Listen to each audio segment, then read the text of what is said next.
Nah, pas aku udah keluar, aku melangkah nggak nyampe 3 langkah gitu, terus aku dengar suara anak kecil.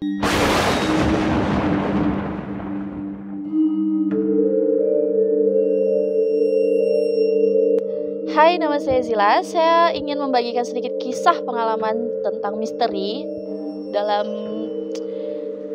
hidup saya yang udah berapa tahun ini umurnya. Aduh, udah banyak banget lah pokoknya. Jadi pertama aku tuh mau cerita sedikit di satu tempat di pantai lah lebih tepatnya. Itu kalau nggak salah sekitar jam 2 pagi.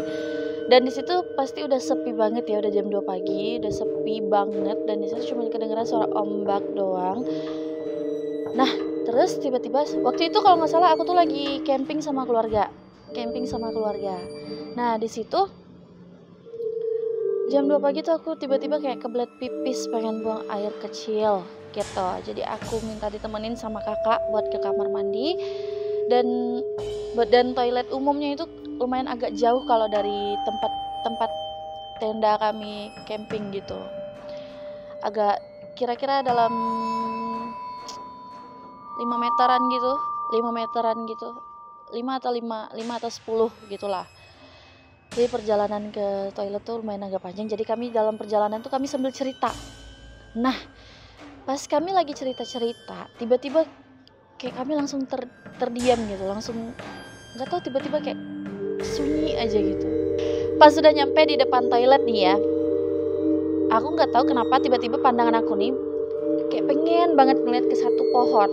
Satu titik itu ada satu pohon itu gede banget dan itu bikin aku kayak ada sesuatu gitu di balik pohon gede itu. Nah, posisinya kayak aku pas di depan pas di depan toilet ini, aku tiba-tiba noleh kanan gini loh, gitu. Noleh kanan dan aku kayak ngelihat ada something kayak meringkuk gini. Terus pas aku lihat lagi, makin fokusin lagi penglihatannya ke pohon itu. Kalian tahu nggak kayak pocong kayak berdiri di balik pohon, bener-bener kayak gini kita. Jadi kayak serem gitu loh. Nah, terus habis itu bukan cuma pocong aja, udah aku kayak udahlah cepet-cepet gitu, buru-buru gitu aku ke toilet. Terus aku keluar, cuci tangan apa segala macam, aku keluar. Aku bilang sama kakak, aku nggak ngomong apa-apa sama kakak dan kakak nggak tahu itu, kakak nggak ngeh karena kakak saat itu lagi baca novel, ya. Jadi dia nggak tahu apa-apa. Jadi aku diem aja, aku bilang sama kakak, kak ayo buru-buru kita ke tempat mama, kita balik lagi gitu, kita balik ke tenda gitu. Jadi pas udah nyampe di tenda, aku diem, nggak tahu kenapa aku diem, udah nggak udah nggak bisa ngomong lagi abis ngeliat something itu kayak aduh ada yang nggak beres gitu kan. Terus aku mulailah kayak cari sesuatu biar aku nih kayak bisa lupa gitu sama kejadian yang tadi aku lihat gitu. Habis itu aku kayak main game di handphone atau denger lagu sekenceng-kencengnya, aku denger lagu, fokus gitu kan. Udah habis itu sekitar jam 2.30 atau sekitar jam 2.45 gitu aku udah mulai ngantuk. Aku lepas lah headset, pengen tidur rencananya, terus handphone ditaruh di samping. Abis itu sebelum tidur aku nih keluar tenda. Kan tenda ini kan bener-bener di depan pantai.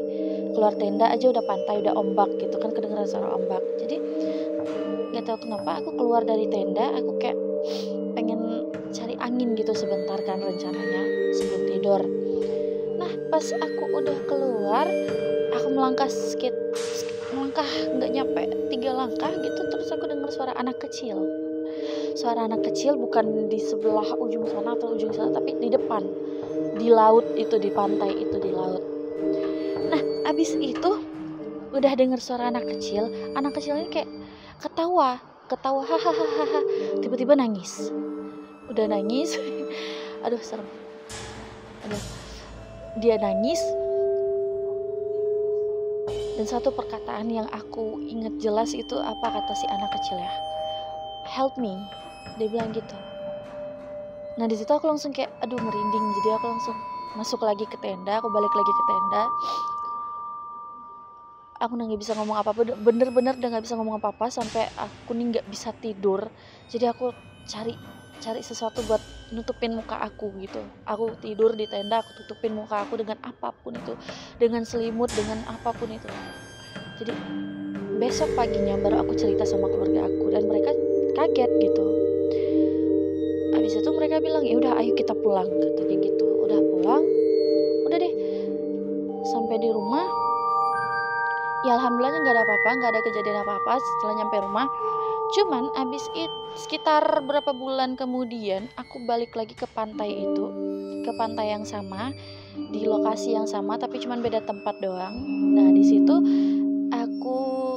situ kami nggak camping, kami nggak nginep, nggak ngapa-ngapain, kami cuman barbekyuan sampai sekitar jam 12 atau sekitar jam 1-2 gitu juga.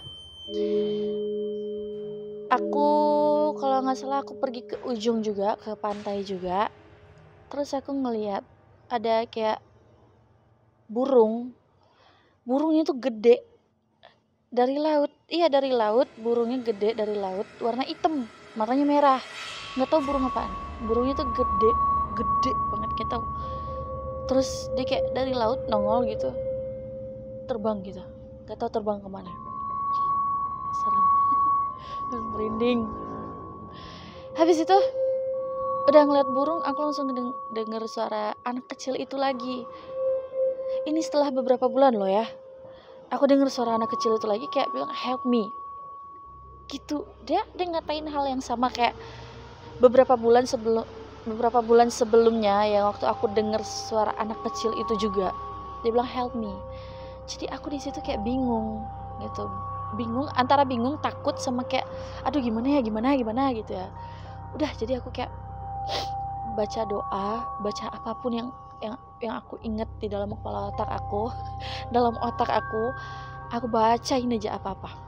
Jadi terus aku abis dengar suara anak kecil itu, aku tuh gak tahu kayak tiba-tiba kayak udah deh pengen cepet pulang, tapi keluarga nih masih pada barbekyuan. Ya udah deh aku terpaksa nungguin. Nah jadi aku mutusin buat pergi kayak jalan-jalan muter-muter gitu kan di sekitaran situ bareng kakak sama adik sama ponakan, kami berempat. Nah kami lagi jalan,